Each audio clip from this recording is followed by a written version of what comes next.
People are in there. You see them all? All right. All right. Am I live? Are we going? Oh, you're going, but I didn't tell. Yeah, you're going. All right. Welcome everyone to the live Q&A. This is Tuesday nights coming to you live from Johnson City. You're going to notice that I am not a familiar face on this podcast, nor am I really good at podcasting. You might be more familiar with my older brother, Ben. I'm his younger brother, Andy. I'm the physician assistant in Johnson City, and I'm so excited to host. You might notice a little bee in the corner over here. Mama Bee is coming in to say hello here in a second. But I am very happy to be here because I haven't been online in forever. Y'all, I have taken a long hiatus from the social media, much to people's chagrin, but I'm back. I can't wait. I'm also not been, I'll tell you too, this is kind of like going back in time for me. The entire time I've worked in performance medicine, patients will come in and be like, "Hey, you're Dr. Rogers' son, right?" And I'm like, yeah. And they go, "The tennis player, right? The professional tennis player?" And I go, "No, not me. That's my brother, Ben. I did play tennis. We were good, but not like that. But no, yeah, no, you're the tennis player. Your dad talks about you all the time." Nope, I'm the other forgotten son. And there's also the daughter over there too. But anyways, it feels good to be on. I have big shoes to fill. I'm so excited to be here. We've got some great comments, everyone. Oh, Grandma Mary, Kiki, she's in the hoose. Good to see your smiling face. Oh, Kiki, I love you. I miss you so much. Oh, Mark Milford. Oh, welcome to the family. I love it. Is this what being online feels like? Y'all, there's so many good people. Oh, God. Rhonda, Delynn, Barbara, Linda. Hello, everyone. Jasmine. Jasmine in the house. Jasmine is in the house from Knoxville, our esthetician in Knoxville and Fountain City. Steve Nice, you are an exemplary, you exemplify your name. Look at you. Nice. This is the nicest of nice. Oh, Rachel. Oh, no.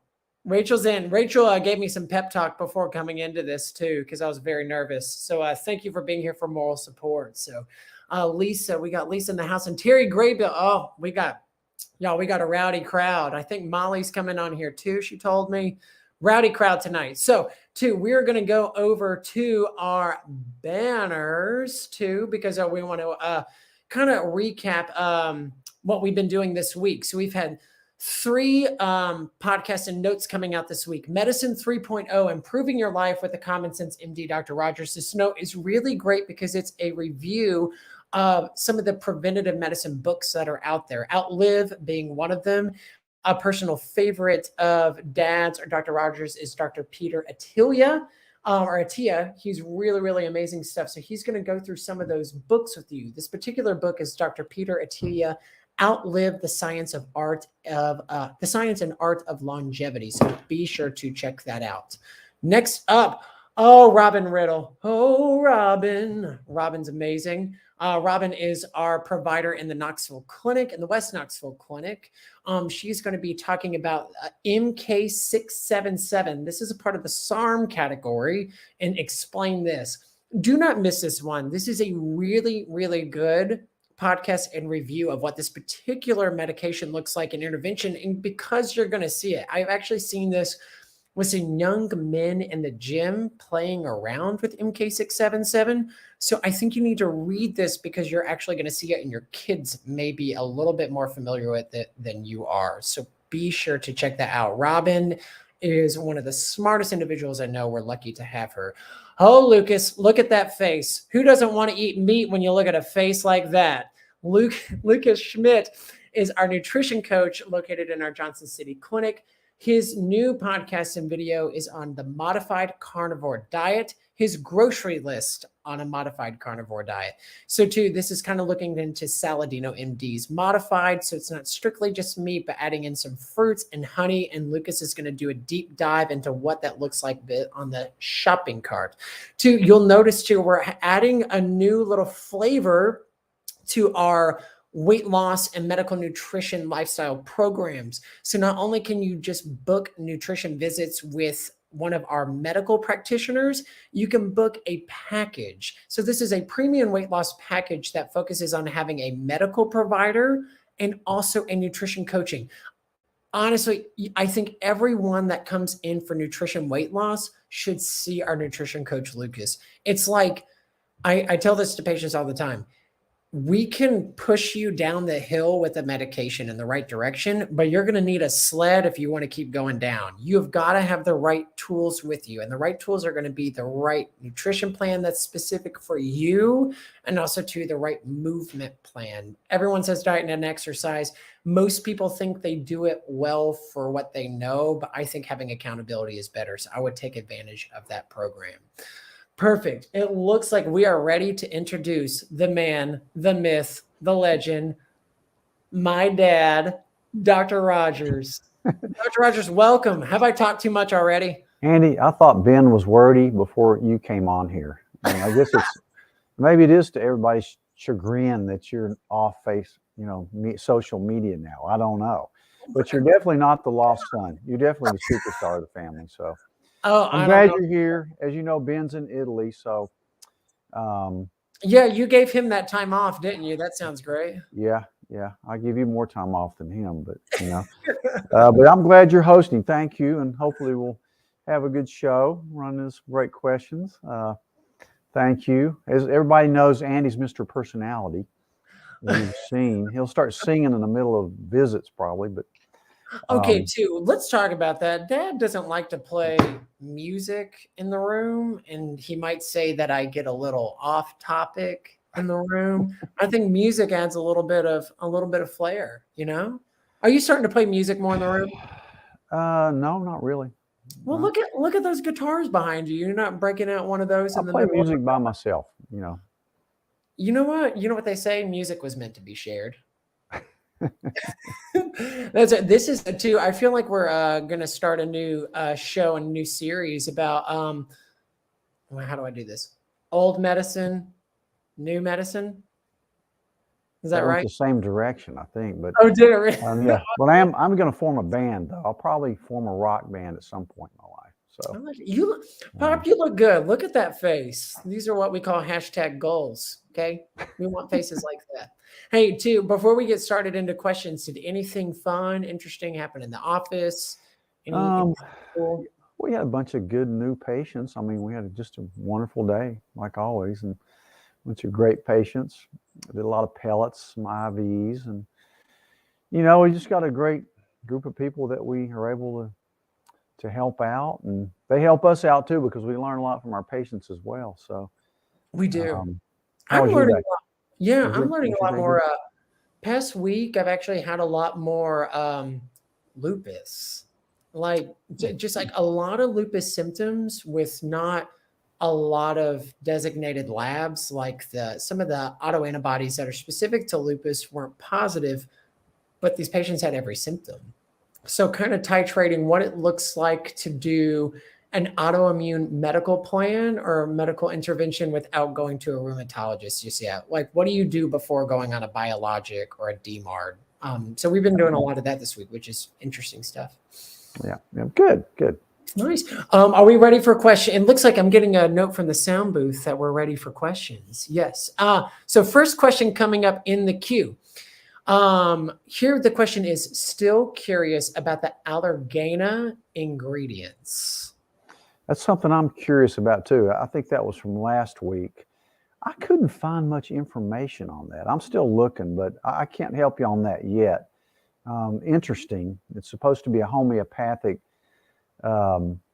medication for allergies, but I suppose to mimic Allegra, but I'm still kind of trying to find out. I haven't been able to find anything legitimate about it. Again, I'm not against homeopathic medications, but I just haven't been able to find it. Somebody else had gotten on and they had said it worked well for them. So like I said last week, it's certainly not going to hurt you.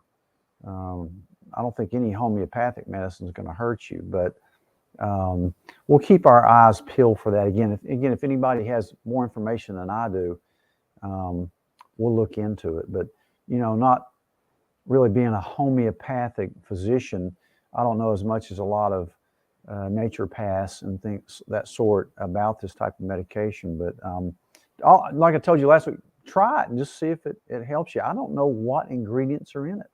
Do you have any particular, I think it's helpful whenever we go to homeopathic natural, how long do you give it? Do you give it 1 month, 2 months, 3 months before you say, didn't really work? If you're not improving in a couple of weeks, I would think that maybe it's not going to work for you. Yeah. I looked up this company too. From what I read, it was really brief looking into it. They use it per your location. So it's almost like they can add it. So it's like, I do think that matters with allergies. I moved to California, lived in LA for 3 years. When I came back, it felt like I got hit by a Mack truck. And so it matters the location. So using the natural, like what's in your environment, where you're located in the world or in the United States works. So I think the theory behind that as well, that's the same way with food. When you look at Gundry's protocol, it's food endemic to your area. If you're eating bananas and oranges all the time in Minnesota, that's not real. Your gut wasn't really built for that. So I think the idea behind it, if I were to tell this person, try it out. Zone 2, I think, but that's really interesting. That's why I always like, local, raw, unfiltered honey that's made within 70, 80 miles of where you live. Is that also what you like to put on all that sourdough bread from Blackbird Bakery? I mean, occasionally for a treat, yes, I do. For a treat, or I do like sourdough, or like Steve Nice has got me making sourdough bread. So it's actually amazing. It's amazing. No, it's good. I've had some. I've had the privilege of having those first few batches. Whew. Yeah. Big up. Okay, next question. Thank you for submitting these questions, by the way. These are really interesting. I got to go over these earlier. So this is a three-parter, so hang tight for this. So excited that after a full year of working on my hormones, my estradiol finally made it to 49. What? I have heard you say that 60 to 80 is best. So will it continue to rise at my current dosage, or would I likely need to increase the dosage slightly again? And I do have an appointment coming up soon, but would always love to hear your thoughts. Yeah, sometimes that's the hardest one to build up is estradiol in people. I don't know if it's because of absorption or the way that estrogens are metabolized. But I mean, the important thing is to look at the estrogen or estradiol to progesterone ratio. And, that's a number 60 to 80 is typically where I aim for. But, I really go more by symptoms and ratios than I do an absolute number. So, if you're doing great, we may bump it up just a little bit. When you're using a cream, sometimes if I'm not getting a good reading on the blood test, then I'll do a salivary hormone panel and look at that. That's probably more representative of tissue levels anyway. It's just more expensive and there are a lot of variables. I prefer the blood test, but sometimes the purists that use creams prefer salivary testing.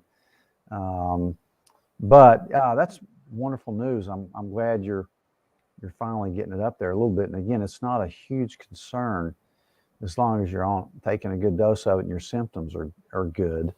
You're getting estrogen. So we'll look at that progesterone ratio as well. And if the progesterone's too high, it'll keep your estradiol level down. So yeah, I look forward to seeing you, and we'll probably tweak it a little bit. Another thing on that, the ratio that I've heard is 10 to 1. I know sometimes we go with 60 to 80 for estrogen, progesterone 1 to 4. I've heard 10 to 1 for ratio.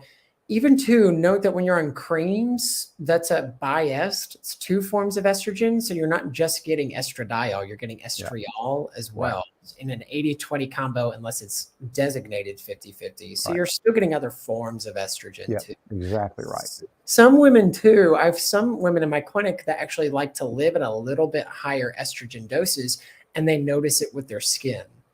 That's what they go off. They notice that their skin is tighter with higher estrogen. What I love about this is that these values are variable. It's all dependent on who is getting estrogen and how it affects you. Yeah, and I like the pellets. I don't think I've had anybody I couldn't get the level up with a pellet. Have you? No, pellets. Oh, I say never discount hormones until you try a pellet. For females at least. Men, I'm 50-50 on pellets, but women, 9 times out of 10, pellets the way to go. Yeah. Great question. We look forward to having you come in. Next question, third one. In the Endocrinology, Diabetes, and Metabolism Journal, it suggests a new recommendation of the upper limit optimal level of serum around 125 nanomoles per liter or 40 to 50 nanograms per milliliter among healthy and diseased. This is vitamin D level, serum vitamin D. So what are your thoughts on this change? Do you think this change is based on the 25 OHD or 25 vitamin D information obtained during the pandemic? So they're recommending what levels again? I didn't see that. 40 to 50. Oh, no, I like it about 60 to 80, 100 even. Again, you're not going to get into problems with vitamin D unless you get well over 100 for a long time. And that's if you have kidney stones but I just rarely see a problem with it. Although I've had a couple people that were not on any vitamin D and their levels were 140, and they weren't out in the sun all the time either. Yeah, I don't know why, but really, I like a little bit higher level. Again, when you look at endocrinology and some of those, I mean, they're really pretty conservative. Look at your recommended doses of any vitamin. They call it an RDA. And to us integrated medical practitioners, we call that really dumb advice. That's the RDA. It's based on scurvy and rickets and some of those things. So, you're going to have a very hard time getting too much vitamin D. You could, since it's fat soluble, but it'd be really hard to overdose. And unless you're a really little kid, the only overdoses I've ever heard of that made people sick was in babies. And it's how it's per drop, and the parents were giving them dropperfuls. Yeah. And they could get toxic. But I like to keep the level a little higher. Again, the stuff I follow is just probably a little more optimal. So, I mean, that's why when somebody got COVID or even gets sick with anything, we give them 50,000 units a day for the first 5 days, sometimes 150,000. So we push the doses a little bit. And this is in comparison too, for if anybody doesn't know these recommendations, most laboratory values are going to say be around 30 or above 30. Yeah. So this increases it by about 10 to 20 points. You can see the upper limit of normal, like high readings usually are going to say anything over 100, or some labs I've seen over 130. I mean, normal is 30 to 50, right? I mean, you want optimal, which is going to be up there with it. And D3, different than D2. D3 is animal derived. It's actually going to fully bind to the receptor and give you an accurate reading. D2, and so many people go on high doses of D2 that's plant derived and prescription. Those will falsely and weakly bind the receptor and not give you an accurate reading. Yeah, So I always take people off D2. Yep. 50,000 a week of D2, a prescription medicine. Just get off that. It's not the right type of D. Just get on 5, maybe 10,000 a day. D with K, remember that, and vitamin K2. Do you still your levels? Do you still recommend K2 for age specific or anybody? Well, particularly people over 40. Got it. Okay. A young kid probably doesn't need the K2. But right. Is that why your skin's glowing? I see a little glow. Maybe it is. I don't know. Maybe that's why. Well, that's great. Thank you so much for that question, and also keeping us up to date on what this looks like. The pandemic allowed us to see a lot about what natural vitamins, natural over-the-counter supplements can do. I think we're going to learn a lot more over the next couple of years too about what the pandemic really, came out of that. So that's very interesting. Next questions. What are your thoughts on methotrexate? When people have autoimmune diseases like rheumatoid arthritis, lupus, that type of thing, a lot of times if the anti-inflammatories aren't working, they'll hit you up with methotrexate, which is a chemotherapeutic drug. Mm-hmm. So, I mean, it probably works in a lot of cases, but you can get tolerant to it. Plus, there's a lot of side effects. So that would be something that I kind of shy away from it. And some people, you have to go on something like that if it's really severe. And then if that doesn't work, you have to try a trial of that maybe, and then go to something like a biologic like Humira or something like that. So it's not my first choice. Again, a lot of times you can look at other things like low-dose naltrexone. We recently got somebody off of methotrexate and then Humira, a patient that 40-year-old female had rheumatoid arthritis and lupus, and she got off both of them and just taking LDN is working great with total remission. That's not every case, but so look at LDN, very safe, very effective alternative than going with a heavy hitter like methotrexate that can make you feel pretty sick. That's your thought? Okay, so yeah, methotrexate, whenever you're looking at something that's with your immune system, you're looking how to tamper down a hyperactive immune system. That's what all these drugs do. When you hear about Humira, Simpcian, Remicade, Skyrizi, Enbrel, you're looking at stuff that decreases a hyperactive immune system. Everything goes down. That's the biologic class. Methotrexate, you're right, it's used for other stuff too. And I believe in like spontaneous abortions, they can use methotrexate. That's part of it too, not for the pushing, but it messes with DNA. It's a DMARD class. Yeah. So you got a lot of gnarly side effects from methotrexate. I personally was offered methotrexate at one point for psoriasis when I had really bad flares, and I paused and I didn't do it. I chickened out. But you have to monitor liver function enzymes. There can be liver toxicity. There's a lot of side effects that come from it. I think there can be a lot of positives, but you really got to weigh your risk benefits. If it's my personal opinion, try everything else before you go on that. And two, there are ways to kind of work around if you're like, hey, I really want to be on a biologic. I know that Skyrizi is going to work because my brother and sister are on it, or same way with Humira. A lab value with elevated liver enzymes will say you're contraindicated for methotrexate. So I know sometimes you can get a CMP that says liver enzymes are elevated and it can contraindicate you from taking it. That's I'm going to tell you, that's honestly my least favorite of any of them. Yeah. And you can develop antibodies too to some of the biologics you go on. So trying something, LDN modulates your immune system positively without decreasing all your immune systems. It's specific against interleukins. It's kind of a no harm, no foul. So I like trying that out too. Even when you're thinking about methotrexate, think about what you're doing it for. There's other treatments that are going for autoimmune disease like doxycycline, 100 milligrams a day, hydroxychloroquine, methylene blue, going on specific autoimmune protocols for nutrition. There's a lot of stuff that you can try. Even natural flavonoids work against interleukins. I actually looked at mechanism of action of Humira. Like, what does it work against? It's interleukins and certain flavonoids, luteolin, ubiquinol. Is it ubiquinol is another flavonoid? Like, you can find a lot of flavonoids that I'd try out all the naturals you can, but also risk benefit. If you're ready to go for it, go for it. Yeah. And if you don't want to take it, but you have to get it filled in order to move on to the next one, what you can do is go ahead and get it filled. And then, as you throw it in your mouth, it goes behind you and you can say you tried it. You got the stick fill. Or two, drink a bunch of alcohol before checking a CMP, pop up that liver enzyme and say, okay, that was terrible advice. I'm kidding. Kidding. That did not come from here. We're kidding about all this, but I redact that. Okay, last question. So too, we're at the end of the questions that came through this week. I would like to tell this is the note I'm getting from Sound Booth. Tell the listeners to put their questions in the comment sections and we'll get to those immediately. But too, it looks like we already got some comments coming in. I hope it's on how good my hair looks. Do you see this coif? Last question. So true. Annie's hair is the best. Molly. Oh, hey. Molly.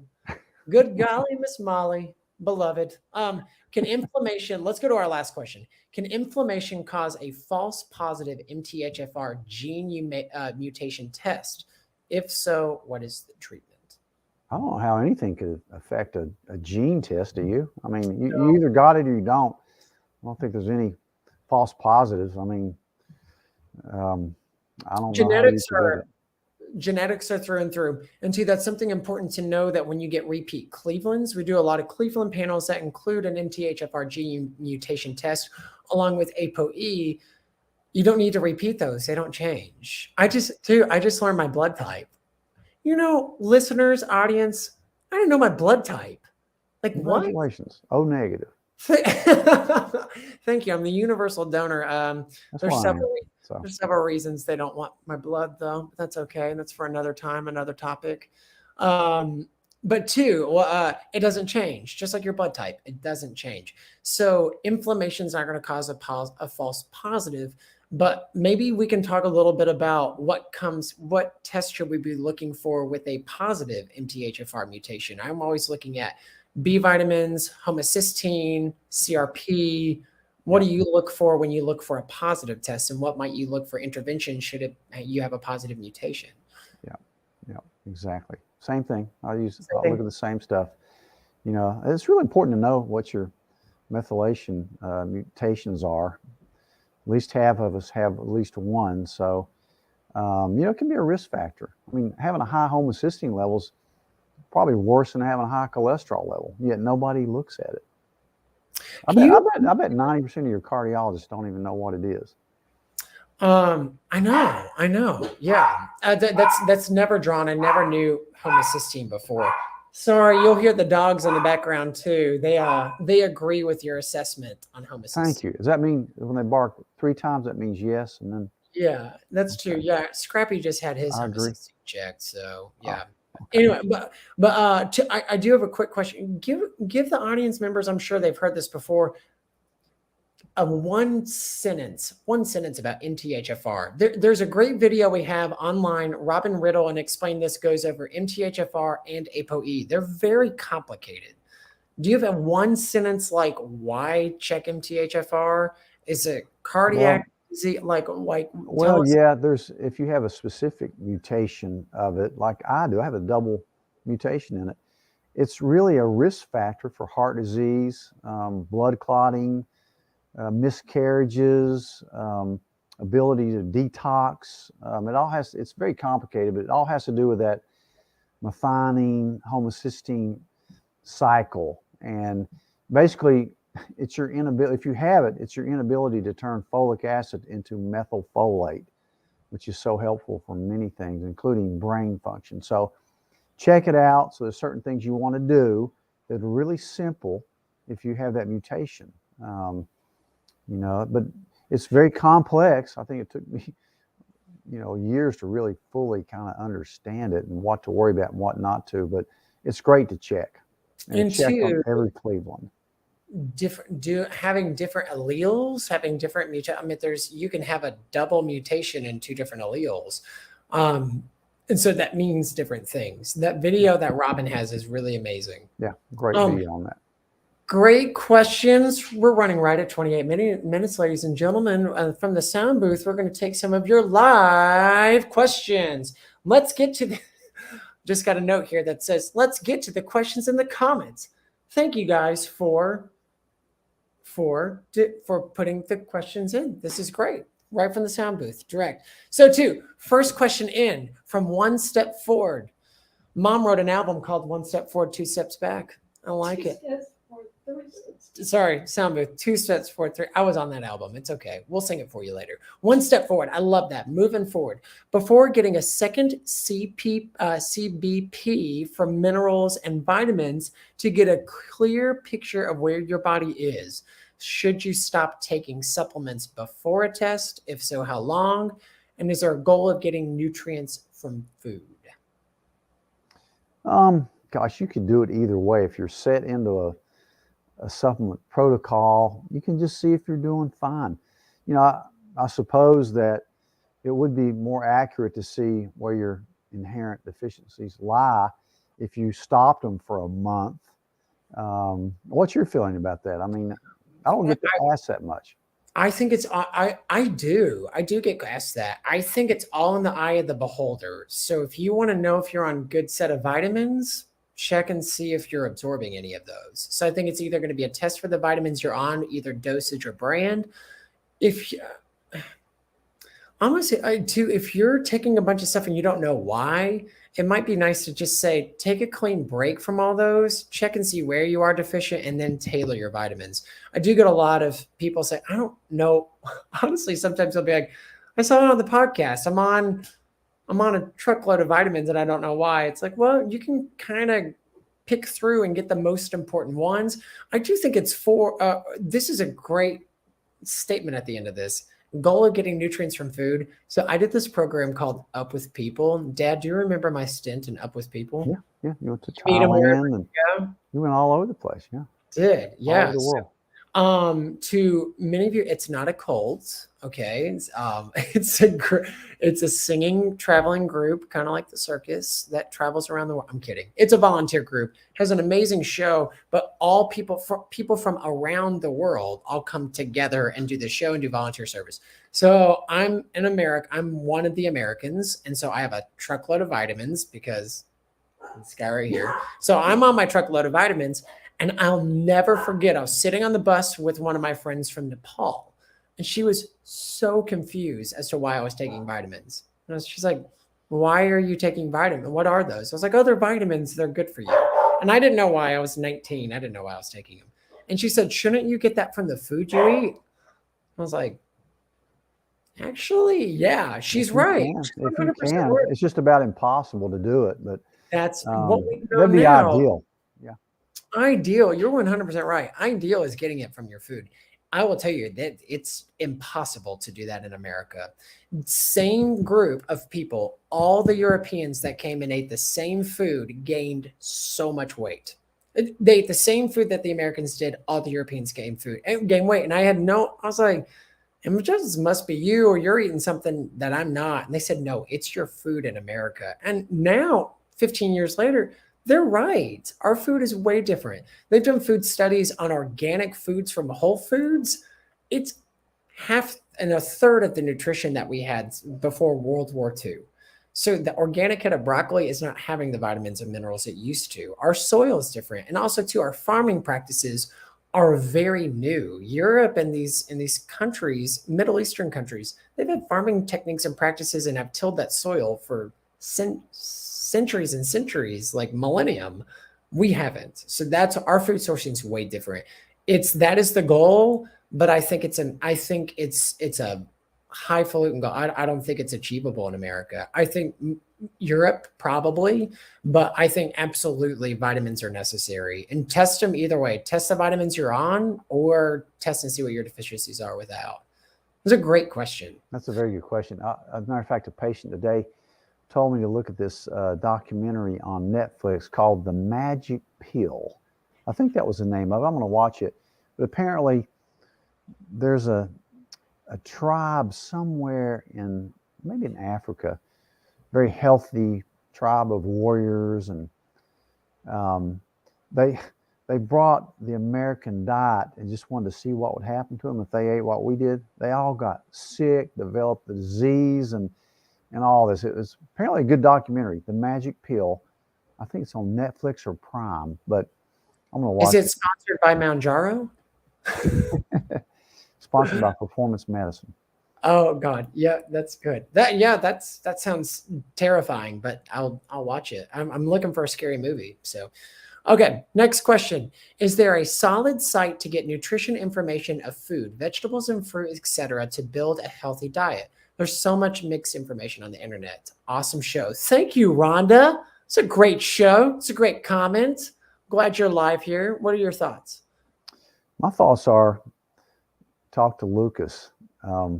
He's the most knowledgeable nutritionist I've ever seen. You're right, there's so many different thoughts about it. Plus, everybody's metabolism is different. I just got through reading Dr. Atiya's book, and he talks a lot about that and how it's impossible to run a placebo-controlled double-blind study on different kind of diets because everybody's metabolism, their gut milieu is different. So I don't know, it's just different for everybody. What is good for you may not be good for another person, but because there's so much good stuff. I love the carnivore diet. I like a modified keto diet. I like the Mediterranean diet. Overall, most people would probably recommend that one as being a good all-around diet, the Mediterranean. Then you have Atkins, which is basically a keto diet, but it's so different. The amount of macros you need, there's so much difference of opinion, and it just depends on your weight, how much you work out. One thing I'll tell you, most people I don't think get enough protein. Yeah. And enough good fats, and most people eat too many carbs. So I try to make it as simple as I can for the person, as far as their lifestyle goes. And for most of my patients, I end up putting them on a lower carb, higher fat, higher protein diet and have them do some intermittent fasting. I mean, we were meant to feast or fast. We weren't meant to, graze all day. Otherwise, we eat cows. Yeah, and it depends on your gut. I mean, you're talking about vegetables. Some people can't digest vegetables. Plants don't like to be eaten, bottom line. Hey, so what do you think about Fran, our practitioner over with me in Johnson City? God, I love Fran. If y'all have not met Fran, you will love her. My friend Fran, she's the bomb. And too, she practices what she preaches too. She's very into blood type diet. Have you heard of it? That's why I drew my blood type. We were all interested to see, we took a poll. No one guessed I was O negative, but O negative has a particular nutrition plan. And it says that the blood that's supporting the gut actually changes some of the way that you metabolize certain foods. There's literally a yes, maybe, no list for every blood type. Yeah, and she swears by it. She's done well with it. I've had people that really like it. In the end, any diet works. Any diet can fail if you quit it. Yeah. So get something that you can stick to that's reasonable, because you're going to probably eat stuff off your diet at times. But it's really interesting. I'll tell you, Lucas is if you really struggle with it, come by and get some handouts from Lucas. Because there's so many different types. I hate to lump it all in one. Like Gundry, some people go to Gundry's site, which isn't bad, but too, there's a guy that says the opposite of Gundry. That actually some lectins are good for you. Gundry is a lectin-free diet, which just means it's the group that includes glutens that can escape. Like if you have it can escape your gut, and go like this and wreak havoc in your immune system. And your immune system sees these little proteins as foreign, which is why gluten-free is a trend, but also works well for some people. My answer to this would be, definitely see someone and have them come up with a plan that you trust and has a medical background or is in a medical facility, because your nutrition is going to be specific to your medical condition, where you are. Lucas is always, Lucas for us or someone like him is going to be very good about finding where to get these certain things and building a grocery list, which I think is great. So he has a lot of stuff available too. My favorite website of any of them is Dr. Fung Nephrology, Fung. He is a Canadian nephrologist that is big into intermittent fasting. It's a really great one for insulin resistance. He's kind of into keto a little bit too. Or you could go to Salandino, the carnivore code writer. He's really good, but find somebody that's really up to date, because most of your nutritionists and dietitians are they're practicing from years ago. I'll give you a good example. I had a patient not too long ago that was in the hospital for an elective procedure, happened to be a type 2 diabetic, and they came into my office the day they got out of the hospital for follow-up. And so I asked her, how are your sugar levels in the hospital? And she goes, well, they were pretty high, and which is not unusual. Stress of surgery will pop your sugars up a little bit. So I said, well, they knew you were a diabetic and all. Did they have the dietitian talk to you? And she said, yeah. She came up to my room twice, and I was on a diabetic diet. So I said, well, did you eat breakfast in the hospital this morning before you left? She goes, yeah, I ate my breakfast. I go, what was it? And she goes, 1 egg, 2 pieces of toast with jelly, and a cup of orange juice. That's a little bit too many carbs. That's a terrible diabetic diet. But it was approved by the hospital. I mean, that's how backward they are. Did you know Did you know? I had a patient go to. She is from Asia. She is from South Korea, and she went to Vietnam for a cosmetic procedure. And so she went. She looked great. They are very specific about nutrition post-op. They will not allow you to eat any seafood, and you only eat pork. And they said you won't scar after that. Like they take that time to say these are the only things, and you're served that like as you're in your post-op treatment. Really interesting. Like nutrition is important. In the same way with what Fran, so we've talked a lot about that at the office, which apparently she is watching. Fran is watching. I do feel special. Fran's watching?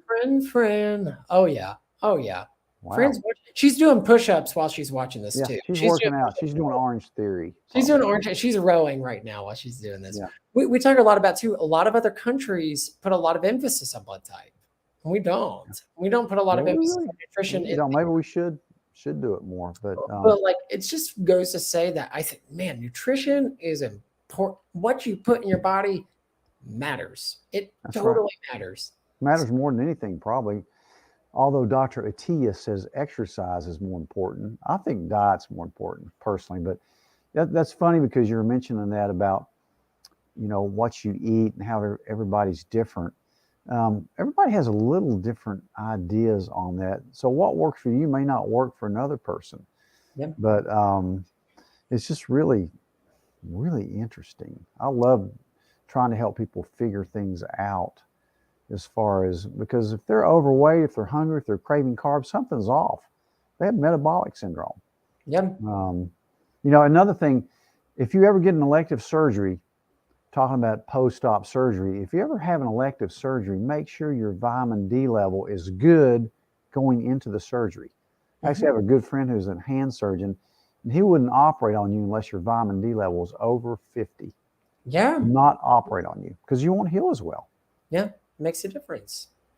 All these comments are so nice, y'all. I'm reading through all these about my hair. Austin Butler. Thank you, Molly. This is great stuff, y'all. Ben said I was funny. God, that's all I wish for in life. I can quit now. I do. You have totally beefed that up. And I'm right.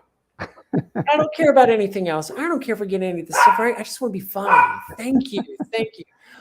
We have, so I appreciate you guys tuning in and chatting. This is fun. Ben doesn't think I'm funny. Neither does Katie. You know, they both think I'm not funny at all. Zero fun, sir. Yes, we will do. Have you seen that part from Remember the Titans where he goes, "Yeah, yes, sir. Zero fun, sir. Yes." Yeah. Dad also calls the Johnson City Clinic JV. He says varsity's over in Kingsville. Well, you know, JV is Johnson City. You have to start somewhere. Then us freshman class, we're having fun. You have to start somewhere. Yeah. We're getting the kegs out. We're having fun. We're throwing barn dances. I'm just kidding. Okay, note from the sound booth. We have another question coming in. Thank you so much from Chuck Ellis. What is your opinion on using boswellia, DMSO, collagen, and eggshell membrane for joint pain and possibly cartilage regeneration? Yeah, that's boswellia is very good for is an anti-inflammatory. DMSO is a compound that just gets it in there. I assume you're talking about putting it on topically. Collagen's good. Eggshell membrane, a lot of people, I haven't used that particular one, but I don't know if you're having it compounded or what, but those are all good. The only thing I would warn you about with DMSO is it makes stuff go in there. And so that's why the FDA doesn't like it, because one time somebody put it over a lot of their joints and they were working in a strawberry field or somewhere, and there's all kinds of pesticides, and the pesticides got in the bloodstream because the DMSO drew it in and it killed them. So that's not going to happen to you, but just be careful about going out and spraying Roundup on anything and having DMSO in on your body. But yeah, that sounds like it would really probably help. I don't know if it's going to grow a lot of cartilage. I'll tell you what grows cartilage that I love is PRP injections. Yeah, I've had both my knees done. It's just amazing. Next best thing to stem cells is PRP, and it's your own blood. It works good, but I'd certainly be willing to try that myself. I've used some DMSO. I've used all that except for eggshell membrane personally. No, too. You're saying all this is topical, not oral? That's what it sounds like. Okay. I'm just curious. I do an oral collagen. Those collagen gummies. Whew, God, those collagen gummies are the bomb. Yeah, I like the keto collagen powder. I like that a lot.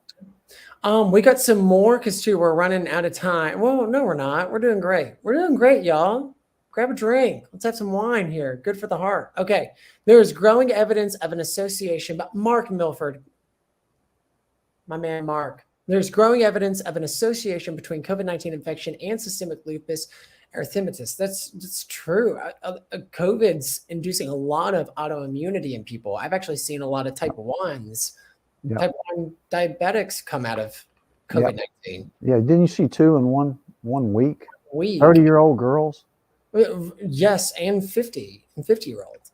Yeah. There's no doubt about it. I think it's really kicked off a lot of autoimmune issues. And that's one reason we use LDN on anybody that has long COVID.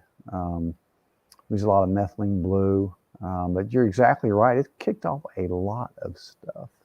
Oh, yeah, too. And a lot of, looking at that COVID long hauler stuff, there is information online from the frontline doctors that does talk a lot about what you can do naturally for COVID long hauler type symptoms.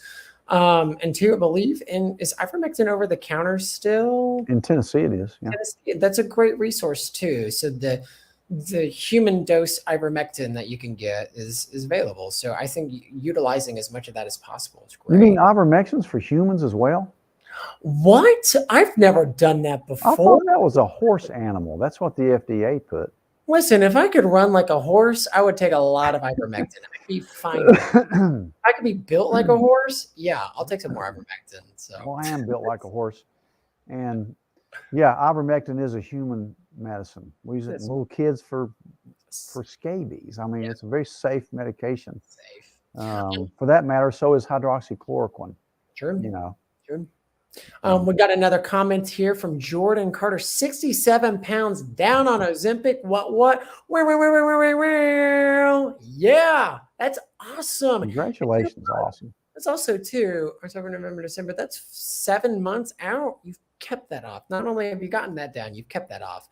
Ozempic, the GLP-1 class, Mounjaro, the GIP class, those are good for a reason. So that's those are medicines of this century, in my opinion. There's nothing that comes close.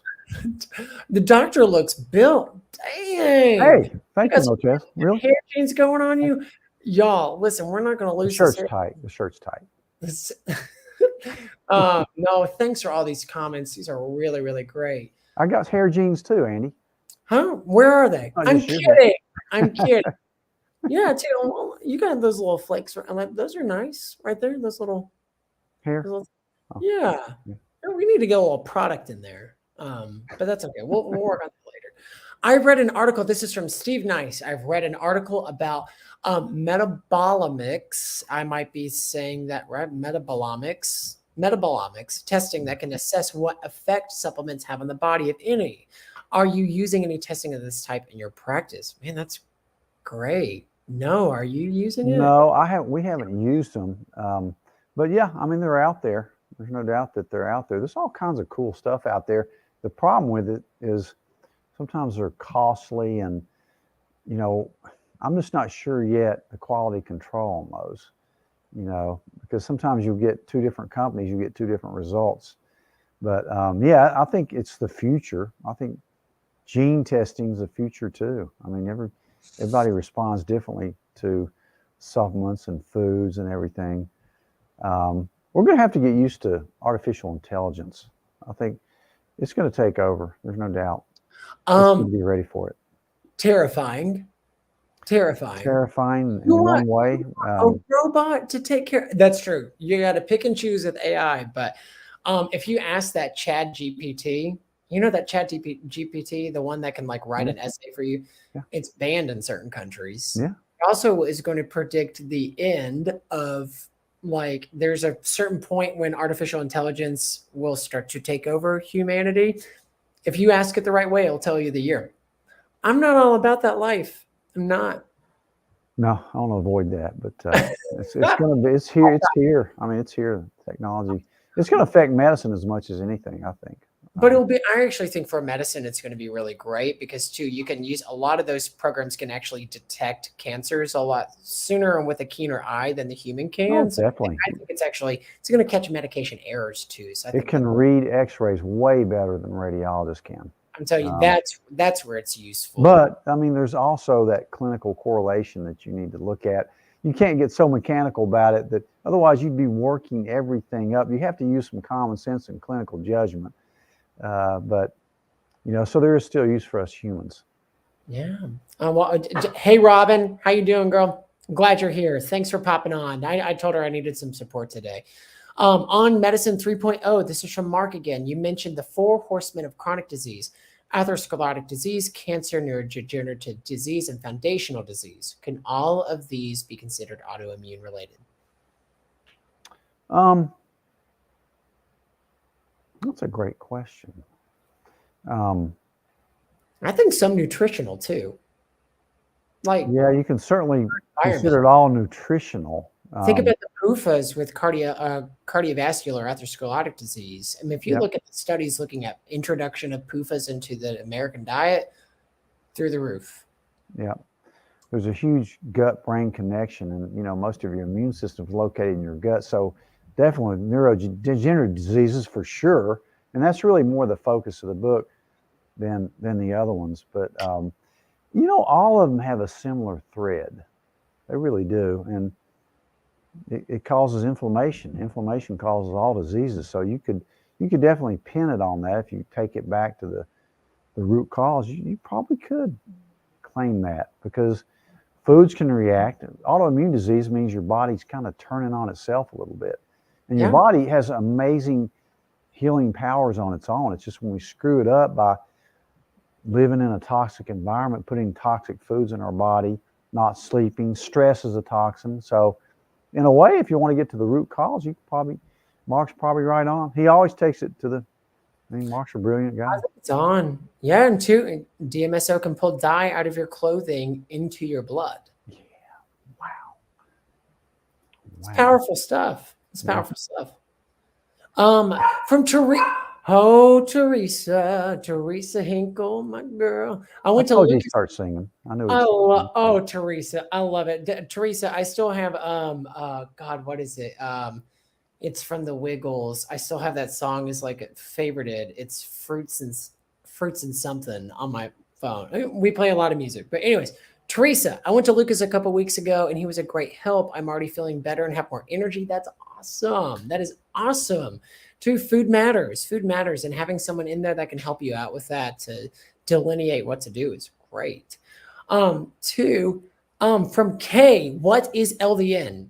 LDN is low dose naltrexone. Kay, it's a lot of a trend in medicine right now is repurposing medicines, and naltrexone in higher doses meant to be an anti-alcohol, anti-opioid, actually an appetite suppressant, a weight loss drug. Lower doses positively modulates the immune system. It decreases and focuses on interleukins, but it's low dose naltrexone. Doses differing from, correct me if I'm wrong, like how high can regular naltrexone go? 50 to 300? Yeah, 100's are the usual dose, but you can go up to 200. I've never used it at 300, but you could. But low dose means 1 milligram, 3 milligram, maybe 4.5. Yeah. I put somebody up today on 6 milligrams.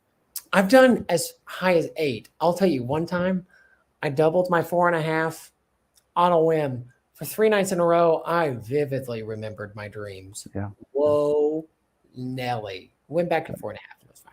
Yeah, you can, if it makes you dream, the only side effect I've ever seen from it is more dreaming, meaning more REM sleep, which is good, but some people don't like the vivid dreams. Just take it during the day. Yeah, that'll get rid of it. Yeah. In the morning.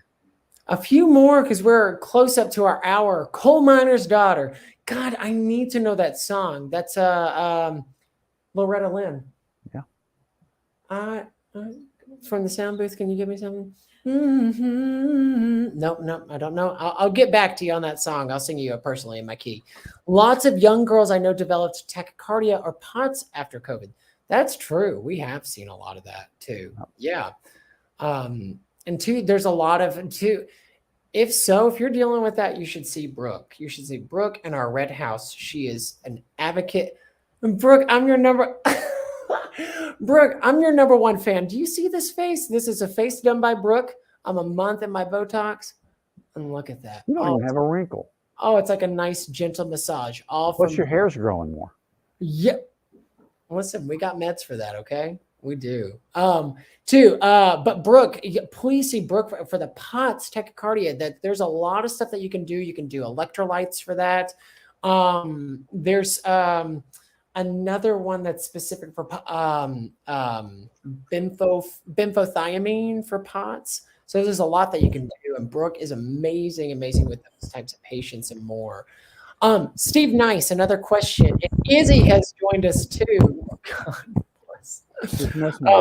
Ray Kurzweil predicted it would occur by 2029. He said you'd be able to talk with the computer for an hour and not be able to tell that it isn't human. God, and a robot will be able to repair itself and duplicate itself. Oh my God. Listen, 2029? Would be young by the God, that's not oh. We've got both dogs up here. Oh, we're getting all the dogs in. It must be time to go. This one's Scrappy. Scrappy says hello. This is Kelly's dog. To bempothiamine. Thanks, Brooke. We got that from Brooke too. And okay, and hold on, we just got a lot of these. Y'all, this is Todd. We're just getting all of it in here.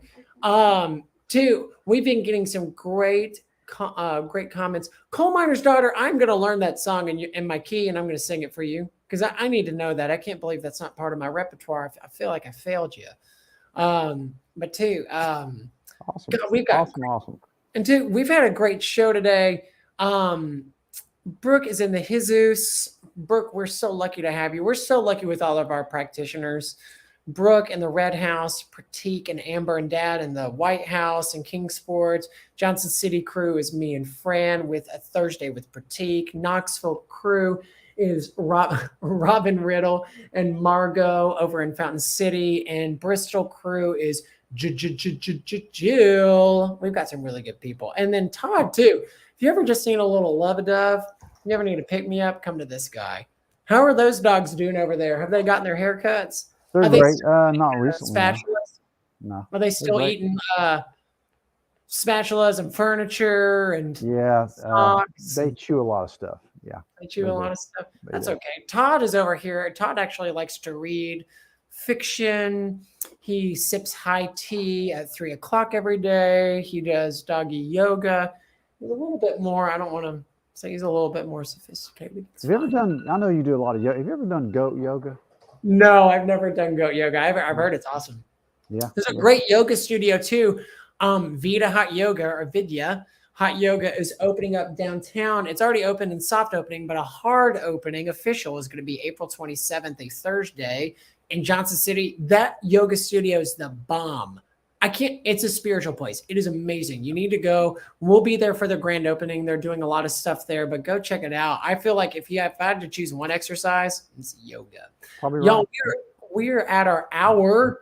We're right at 58 minutes. We've had such unbelievable comments today. Thank you all so much for your support. You've been really good. I may have to, you may need to replace me on the show. You're really good. No, go ahead. Ben about it. Listen, but people always want to see the big guys. So no, I'm just I'm only here for as needed. Would you agree to come in at another date? I'll come in at another date, but I'm only coming in with a piano and a song. Okay.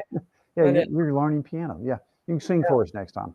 It's been fun. Thank you so much for filling in. Ben will be back from Italy this week, so he'll be back on next Tuesday. So think of some good questions. And just don't make them too hard, okay? Softball questions, softballs.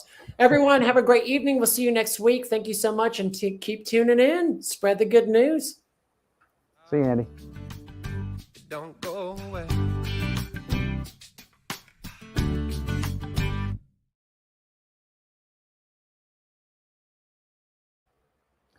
Hey, Andy, you did really well. That was fun.